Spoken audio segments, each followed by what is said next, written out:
For the world of Boom, from which these 9 orcs and other beings might occupy, there's a need for the greater world to have glue. Something that brings everything together and rhyme with some kind of logic.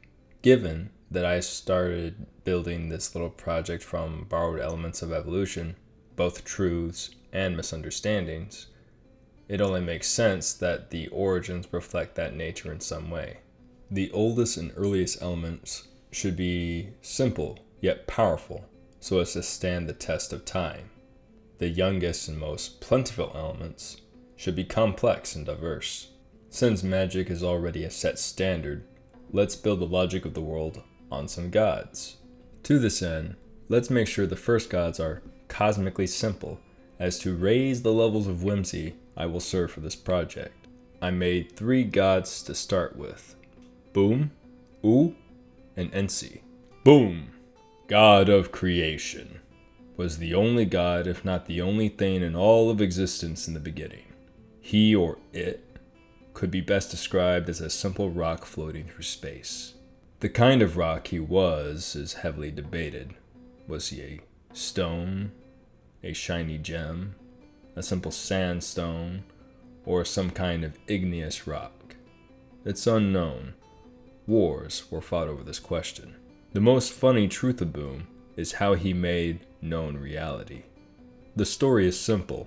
Boom was floating through space, as he had done for all the time, without a single thought in his mind, probably because he was a rock. At some point, he began to think. How this came to be is anyone's guess. The thought that formed in his mind went something like this.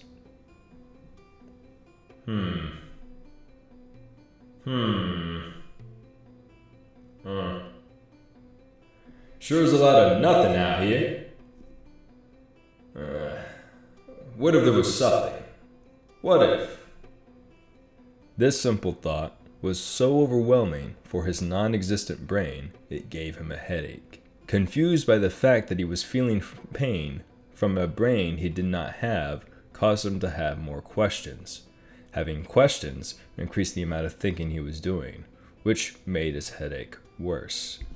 These questions kept building, as did his headache, until his mind looped back around to the first thought, and from the sheer amount of thinking he was doing, Life is pain! Boom blew up. From that explosion, all other explosions would be given the nickname Boom to describe things blowing up.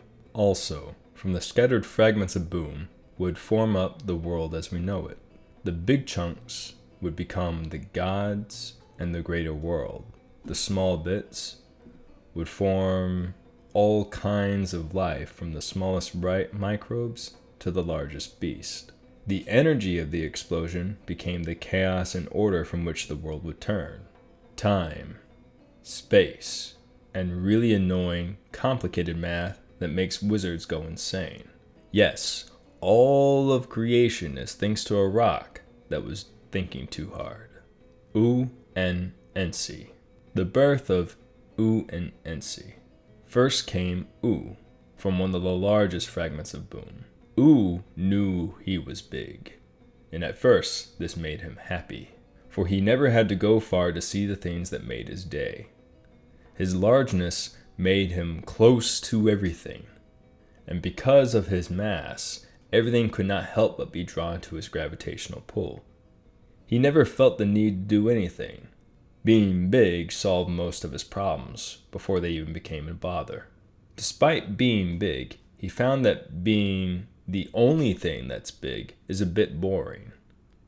He could not share the joy that is big with anyone smaller. So Oo felt alone in his vastness. To solve this, he came up with a great idea. He would split himself in 2 equal parts. In this way, he would have a friend who would share in the joy of being vast, great even. They spent the better part of the year since their split complementing each other's largeness. Then came the issue of both parts having the same name. Both parts wanted to keep the name Oo, for it perfectly matched their greatness. This started a long debate between the two, till both forgot what they were arguing about. To fix this, Between them, they made a coin-like thing from one of the lesser fragments passing by. They flipped it, and the loser would pick a different name. So one part of U would call himself Ensi. After they were able to define one from the other, they got along quite well. Ensi, god of emptiness. How Ensi became nothing. Ensi had wandered the vast wake of Boom. Every inch of Boom was full of wonder and whimsy.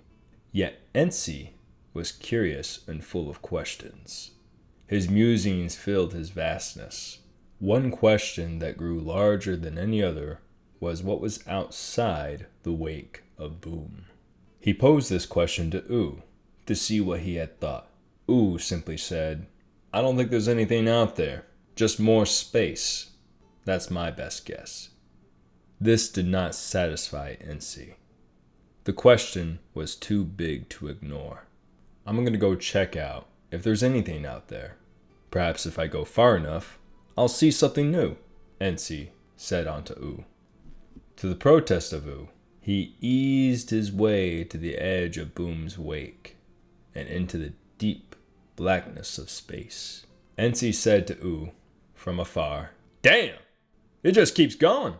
We might be vast, but space is greater."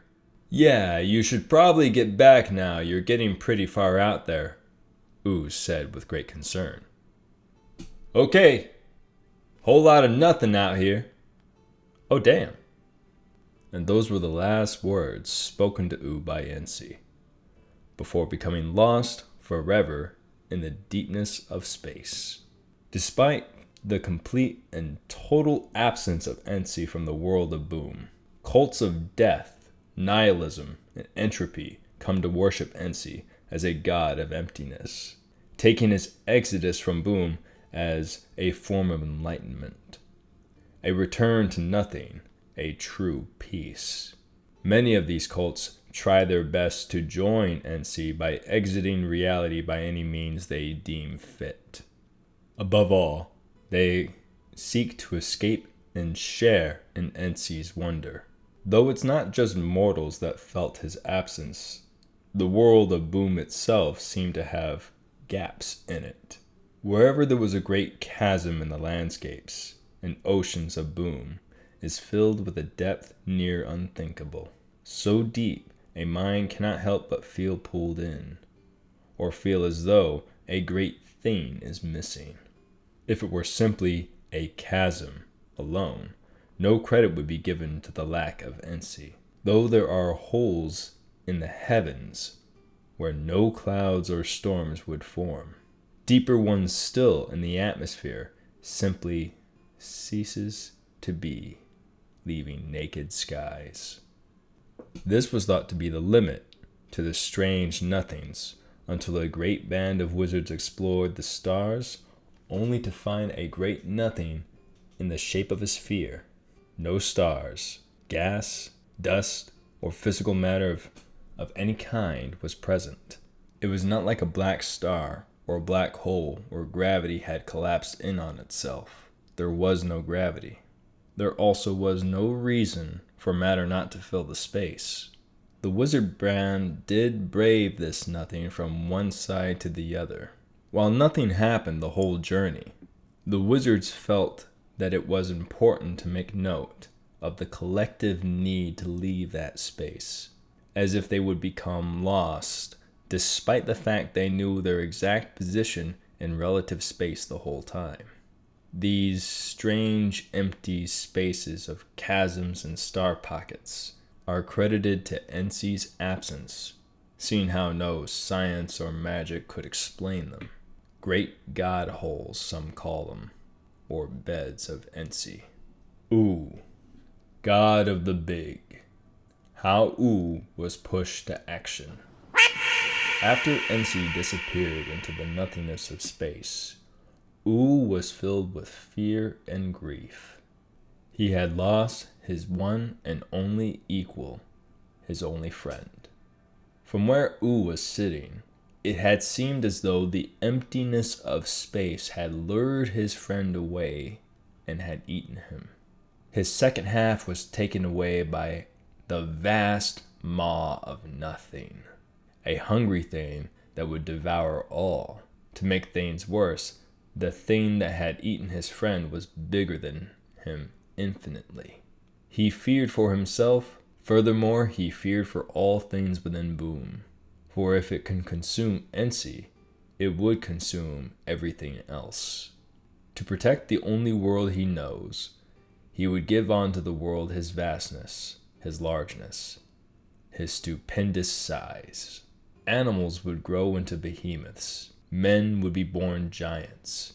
Titans would walk the earth, expanding livable lands as they move. And might would be given as a blessing to those who would further his goal. He would make the world so large that the nothingness that had devoured his companion would be too big to be eaten. His is a fight against the death of Boom as he knows. To fight endlessly against entropy, refusing to give up in the face of overwhelming odds. From dragons to giants, and behemoths to titans, those who dwell in the shadow of U may feel his blessings without even knowing him. U does not care for worship as other gods do. He only seeks to make the world big. Other gods would use his blessings for their own ends, both foul and fair. Heroes of these gods would become larger than life, and victims of these gods may be cursed with size so great their bodies would be prisons. Whenever U would visit mortals, his size would give him away. Always to appear as something different, he cannot hide himself truly. Once he tried to appear as something small, a toad, so he would not frighten the folk to whom he wished to speak. This was a failure, for even as a toad, he was as large as an ox. U, no matter what, never fails to do anything less than big. The lands he would sculpt into great escapes seemed to go on forever. Mountains that scar the skies, seas that flow endlessly, deserts that stretch to the sun, and forests so great they make giants look like ants. I have other gods in the works, though these three serve as a decent backdrop for the whimsical bullshit that only high fantasy can provide. I'll be working on the other video concerning orc women, and a few other things as I try to march my way to actually making shit. Anyhow, hope you like what we've gotten so far. You have a good one. Peace.